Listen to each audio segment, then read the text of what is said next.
welcome to the review of the TT eSPORTS Poseidon ZX. Thanks to CMark Supplies for sending me this keyboard. Let's unbox it.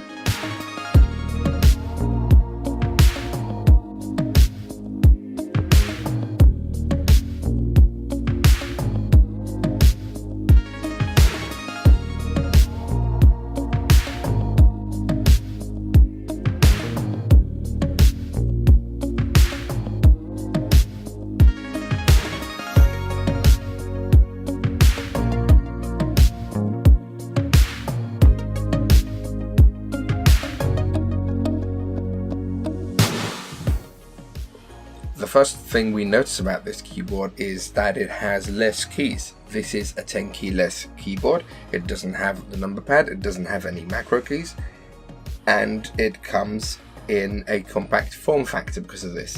As we can see, if I turn the keyboard to the side, it is quite thicker and it has an inclination, so it doesn't sit completely flat on a surface. So if I place it on my desk right now, it will sit at a higher position. This is good for typing, I found personally, and it can go even higher if I open the rubberized feet. It is important to note that it does not come with a wrist rest, so you might want to get your own wrist rest if you want to use this, as I am right now seated slightly lower. But I did not find any issues when it comes to comfort if using this long term. Using this regularly, I had no issues whatsoever. This keyboard comes with blue switches, although they are not cherry mix switches, they are blue switches nonetheless. They are certified by a 5-year warranty from TT eSPORTS. We can see the blue switch right there. And as with any blue switches, they have the classic, as I like to call it, keyboard sound. It will be loud because blue switches are inherently loud, but they're a pleasure to type on. I haven't used the blue keyboard in a while, and coming back to this, I could remember how much I enjoyed typing on blue switched keyboards. Being a Tenkeyless keyboard, if you're coming from a full-size keyboard to a Tenkeyless, you might find yourself a bit disoriented at first, like I was personally. Sometimes I use the enter key on the far right of the keyboard, so I find myself typing away on this keyboard and then pressing the arrow key instead. But that just takes getting used to if you're moving to any Tenkeyless keyboard from a full-size keyboard. So let's go ahead and plug it in so we can see the keyboard lit up. It does have a gold-plated USB cable. Here it is. It lights up just in blue. There are no RGB options, there are no other color options. It has 5 brightness options for the LEDs, and the indicator switches for the caps lock are on the key itself. So if I press my caps lock, it will light up. If I press it again, caps lock is off. There is a game mode, which if I press, it will light up, and if I press the Windows key, nothing happens. As you can see, if I take game mode off, press the Windows key, right behind me, there is my start menu. If we look at the rear of the keyboard, we can see 2 channels. These are useful if you have any cables that have to come towards you from under the keyboard position and you don't want them in the way. Say you have a wired gamepad, maybe your headset, you can just channel the cables through. The keyboard will maintain the same flat position on your desk and your cables will be secure instead of being between your keyboard and mouse or anywhere else. This is a feature I quite enjoy. I think more keyboards should have it. I have moved recently to a lot of wireless stuff to avoid having cable snagging, but this solves that problem if you don't want to go the wireless route. There does not seem to be any software available from TT eSPORTS themselves. The only download I can find on their website is the user manual. That's not really a big problem. The keyboard is just plug and play. It works. There are no extra features.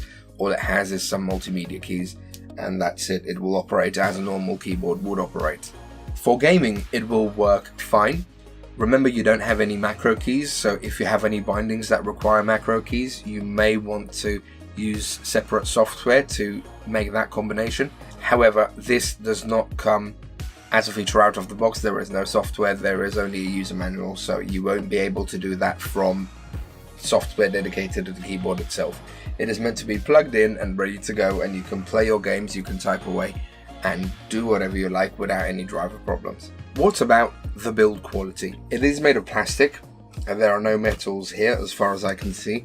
You can hear the plastic, but it's quite solid plastic. It feels nice on the desk. It will not move. The rubber feet are quite good. It has 5 rubber feet. The bottom ones are especially supple, so I don't see this going anywhere while you're using it. And overall, I think that's quite a good thing, even though this is plastic. That's quite sturdy. Okay, the price.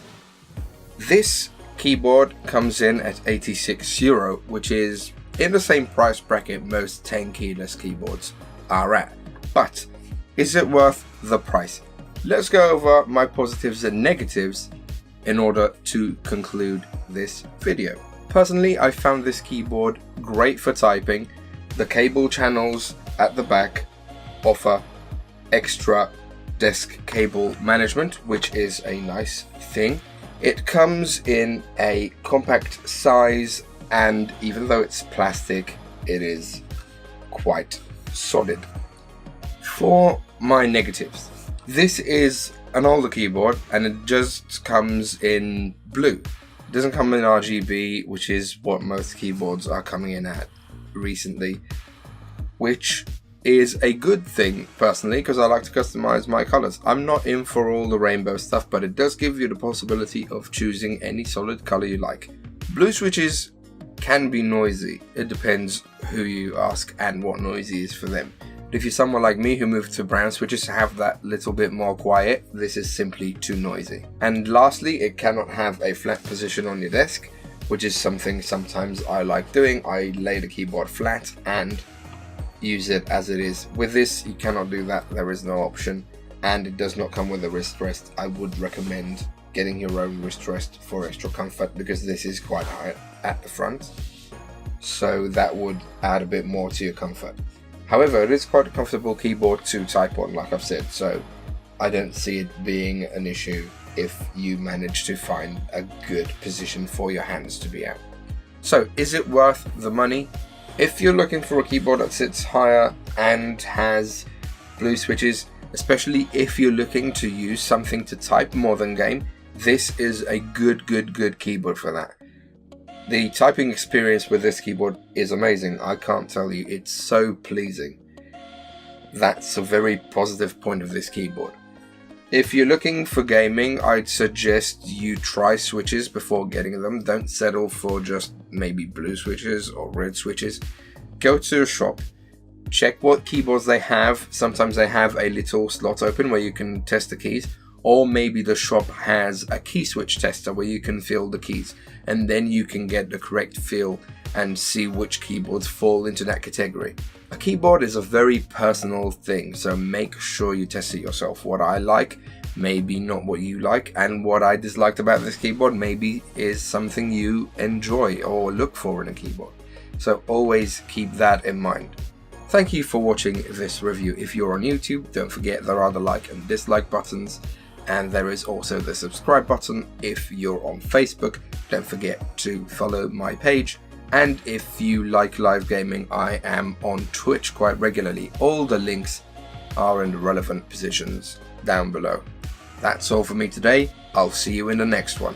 Take care.